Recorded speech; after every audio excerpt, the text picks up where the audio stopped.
Je m'appelle Louise Speck, je suis professeure documentaliste au collège André Brouillet de Coué. On va vous redonner les objectifs d'aujourd'hui, ce qu'on attend de vous pour la fin de l'heure. Et ensuite, il y a une partie de la classe qui descendra au CDI ou en salle 4 pour avoir votre ordinateur. Chacun aura un ordinateur pour pouvoir travailler. Ils ont commencé à créer un profil.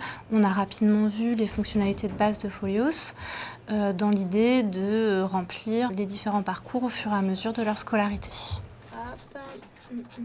Quand on travaille sur l'autonomie et quand on leur demande de remplir ce Folios spontanément, de façon autonome, on est aussi davantage dans une démarche de projet puisque l'élève il doit se projeter dans le temps, comprendre les échéances qu'on lui demande, être capable de planifier les tâches, de s'organiser. Donc on a vraiment une situation où on leur demande d'arriver à un résultat à la fin. Mais après, ils doivent être autonomes sur la démarche qu'ils mettent en place pour réaliser cette production finale. Et tout l'intérêt de Folios, c'est de mettre des guides, mais après, l'élève, il est très libre sur la façon dont il remplit ce qui lui est demandé, en fait. Alors, pour moi, c'est une pratique innovante parce que jusqu'à présent, on ne mettait pas autant en valeur ce que les élèves faisaient en dehors du temps de classe.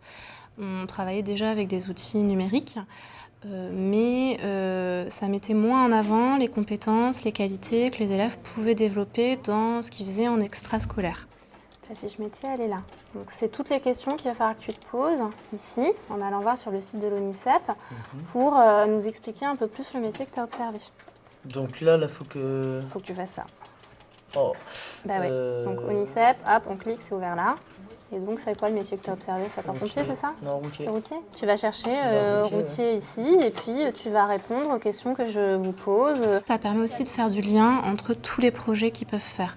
Jusqu'à présent, quand on faisait un projet qui avait une production, l'élève n'y revenait pas forcément ensuite.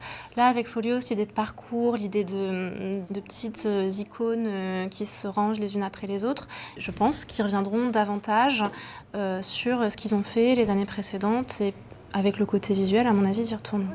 Vous êtes venu avec petite caméra ou téléphone portable, vous avez filmé et vous montrez ce que vous avez vu. Toi, c'était dans une école, j'ai bien compris, et toi? Moi, c'était au laser game. Au laser game, ok, d'accord. Et vous allez présenter que ça ou vous l'accompagnerez d'une petite présentation orale en plus? Non, vous voulez mettre... Enfin, moi, je vais faire une voix off derrière. Une voix off, ok. Ouais, pareil. Pareil. Et donc, vous allez nous rendre ça? Oui. Ok. La production a été laissée complètement libre aux élèves et donc la tâche du professeur référent, c'est de les aider à réaliser cette production finale. C'est des séances qui motivent les élèves, ils prennent plaisir à parler d'eux, à remplir leur profil, à nous dire, parce qu'ils ont compris que c'était à nous qu'ils s'adressaient dans ces profils, donc à nous dire un peu plus qui ils sont en tant qu'individu et pas seulement en tant qu'élève. Donc les séances qu'on a pu faire autour de ce profil, ça leur a globalement plu. Ce qu'on espère, et c'est ça qu'on a du mal à mesurer encore pour l'instant, c'est que ça va aussi développer leur autonomie. C'est-à-dire qu'ils vont avoir des fiches ressources sur Folios et qui vont apprendre à aller les chercher, à les réutiliser et à travailler de plus en plus en autonomie. Comment on a dit qu'on faisait? Pour les mettre dans son espace personnel. Ouais, donc tu fais sur tes trois là. Donc après, tu vas dans menu. Menu. Mes documents. Non, c'est tombé. Document.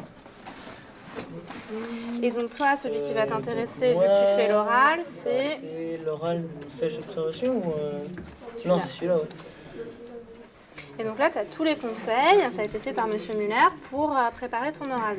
Pour l'organisation de ton diaporama, tu peux reprendre le plan que Madame Texier vous a donné. Hop, là, tu vois. Donc je pense que voilà, les deux avantages, c'est la motivation et l'accès à l'autonomie. L'idée, c'est vraiment de faire évoluer nos pratiques. C'est que seulement si nous, on est conscient de l'intérêt de l'outil et qu'on explique à nos élèves l'intérêt de l'outil, qu'eux se mettront à l'utiliser.